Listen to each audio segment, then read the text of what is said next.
తులారాశి.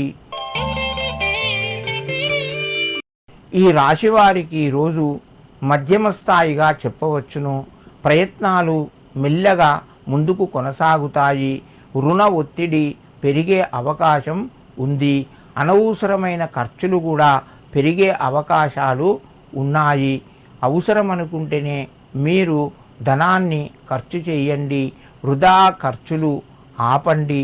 కుటుంబ సభ్యుల యొక్క సహకారం ఉంటుంది.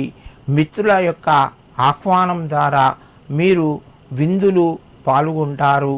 మీకు కొంత మిత్రుల వలన లాభం చేకూరుతూ ఉంటుంది.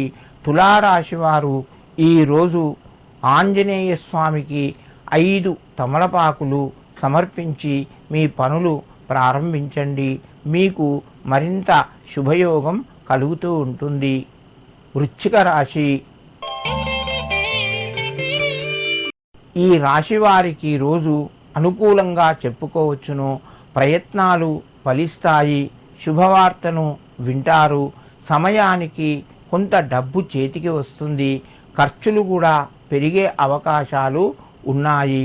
నూతన వస్తువులు కొనే ప్రయత్నం చేస్తారు. మీకు కుటుంబ సభ్యుల ద్వారా ఆనందాన్ని కలిగే విషయాలు వింటారు. వ్యాపార రంగంలో మధ్యమ స్థాయి ఫలితాలు ఉన్నాయి.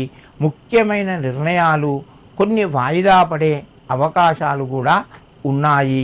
వృశ్చిక రాశి వారు ఈరోజు ఆంజనేయ స్వామి దగ్గర మీరు 2 అరటి పండ్లు పెట్టి నమస్కరించి మీ పనులు ప్రారంభించండి.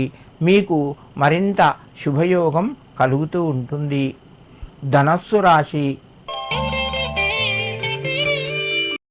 ఈ రాశి వారికి రోజు అనుకూలంగా చెప్పుకోవచ్చును. ప్రయత్నాలు ఫలిస్తాయి. శుభవార్తను వింటారు. ఆర్థిక పరంగా కొంత ఆదాయ మార్గం పెరుగుతూ ఉంటుంది. ఆరోగ్యం అనుకూలంగా ఉంది. కుటుంబ సభ్యుల యొక్క సహకారము కొంత తగ్గే అవకాశం ఉన్నది. ధనస్సు రాశి వారు ఈరోజు హనుమాన్ చాలీసా పఠించి మీ పనులు ప్రారంభించండి. మీకు మరింత శుభయోగం కలుగుతూ ఉంటుంది.